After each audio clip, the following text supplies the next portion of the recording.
Hello friends, मैं अमृता मिश्रा आप सभी का स्वागत करती हूँ। फ्रेंड्स, आपका दिन शुभ हो, मंगलमय हो। भगवान विष्णु की कृपा सदैव आप पे बनी रहे। हिंदू सनातन धर्म में एकादशी का बहुत महत्व है।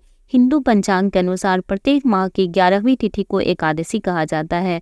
हर महीने 2 एकादशी होते हैं, एक शुक्ल पक्ष की और दूसरी कृष्ण पक्ष की। मार्गशीर्ष कृष्ण एकादशी, जिसको उत्पन्ना एकादशी भी कहते हैं, वो इस बार 8 दिसंबर को मनाई जाएगी। उसका व्रत 8 दिसंबर को रखा जाएगा। एकादशी तिथि का प्रारंभ 8 दिसंबर 2023 सुबह 5:06 से 9 दिसंबर 2023 सुबह 6:31 तक रहेगा। जो लोग एकादशी का व्रत नहीं करते हैं, उन्हें इस दिन चावल नहीं खाना चाहिए और भगवान विष्णु का और माता लक्ष्मी का स्मरण करने मात्र से उन्हें आधे फल की प्राप्ति हो जाती है।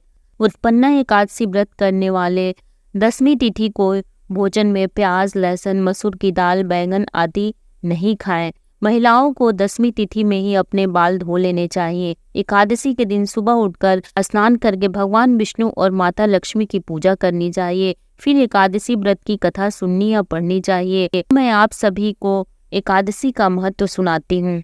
धर्मराज युधिष्ठिर कहने लगे कि हे भगवान, मैंने कार्तिक शुक्ल एकादशी अर्थात प्रबोधिनी एकादशी का सविस्तार वर्णन सुना। आप कृपा करके मुझे मार्गशीर्ष माह के कृष्ण पक्ष की एकादशी के विषय में भी बताइए। इस एकादशी का क्या नाम है तथा इसके व्रत का क्या विधान है, इसकी विधि क्या है, इसका व्रत करने से किस फल की प्राप्ति होती है, कृपया यह सब विधान पूर्वक कहिए।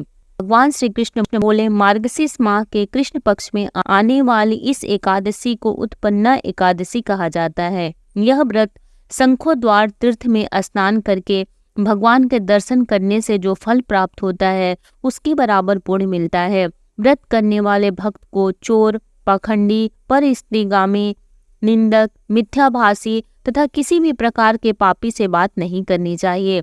इसका महात्म्य मैं तुमसे कहता हूँ, ध्यान पूर्वक सुनो। उत्पन्ना एकादशी व्रत कथा। युधिष्ठिर कहने लगे कि हे भगवान, आपने हजारों यज्ञ और लाख गोदान को भी एकादशी व्रत के बराबर नहीं बताया, सो यह तिथि सब तिथियों से उत्तम कैसे हुई, बताइए। भगवान कहने लगे, हे युधिष्ठिर, सतयुग में मूर नाम का दैत्य उत्पन्न हुआ। वह बड़ा बलवान और भयानक था। उस प्रचंड दैत्य ने इंद्र, आदित्य, वसु, वायु, अग्नि आदि सभी देवताओं को पराजित कर भगा दिया। तब इंद्र सहित सभी देवताओं ने भयभीत होकर भगवान शिव से सारा वृतांत कहा और बोले, हे कैलाशपति, मूर दैत्य से भयभीत होकर सब देवता मृत्यु लोक में फिर रहे हैं। तब भगवान शिव ने कहा, हे देवताओं, तीनों लोकों के स्वामी, भक्तों के दुखों का नाश करने वाले भगवान विष्णु की शरण में जाओ, वे ही तुम्हारे दुखों को दूर कर सकते हैं।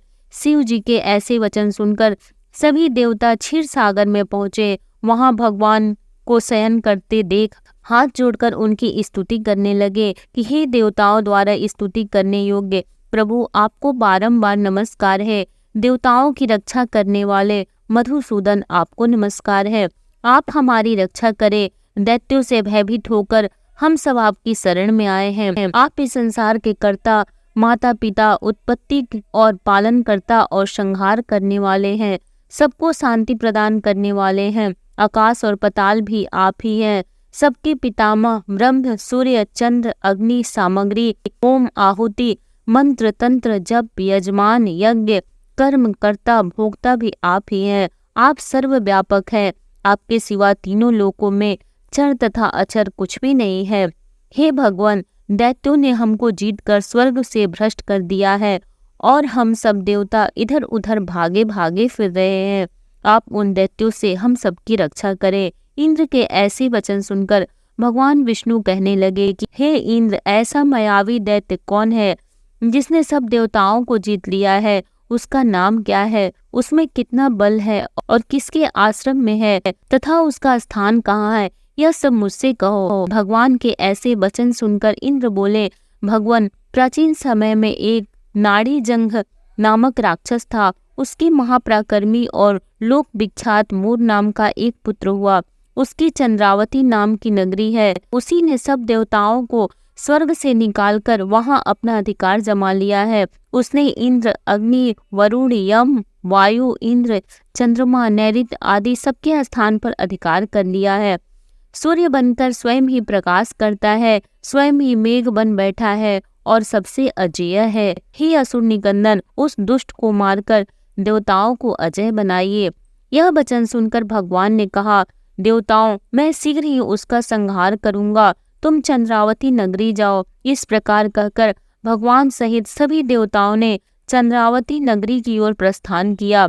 उस समय जब दैत्यसुर सेना सहित युद्ध भूमि में गरज रहा था, उसकी भयानक गर्जना सुनकर सभी देवता भय के मारे चारों दिशाओं में भागने लगे। जब स्वयं भगवान रणभूमि में आए तो दैत्य उन पर भी अस्त्र शस्त्र आयुध लेकर दौड़े। भगवान ने उन्हें सर्प के समान अपने वाणों से बिंध डाला। बहुत से दैत्य मारे गए, केवल मूर बचा रहा। वह अविचल भाव से भगवान के साथ युद्ध करता रहा। भगवान जो जो तीक्ष्ण बाण चलाते वह उसके लिए पुष्प सिद्ध होता।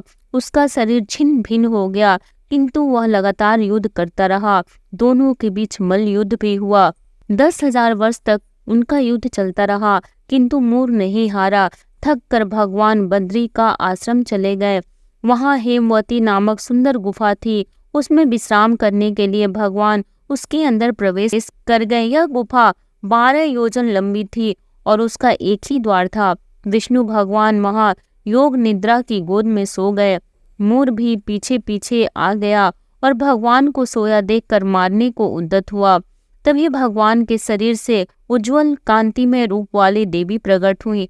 देवी ने राक्षस मूर को ललकारा, युद्ध किया और उसे तत्काल मौत के घाट उतार दिया। श्री हरि जब योग निद्रा की गोद से उठे तो सब बातों को जानकर उस देवी से कहा कि आपका जन्म एकादशी के दिन हुआ है, अतः आप उत्पन्ना एकादशी के नाम से पूजित होंगे।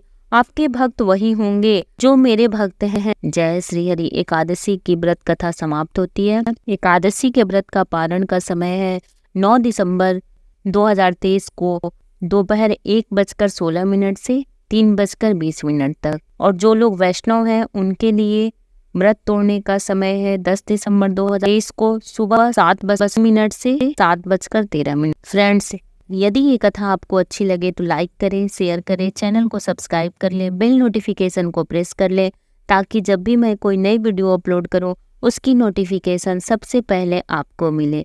जय श्री हरि।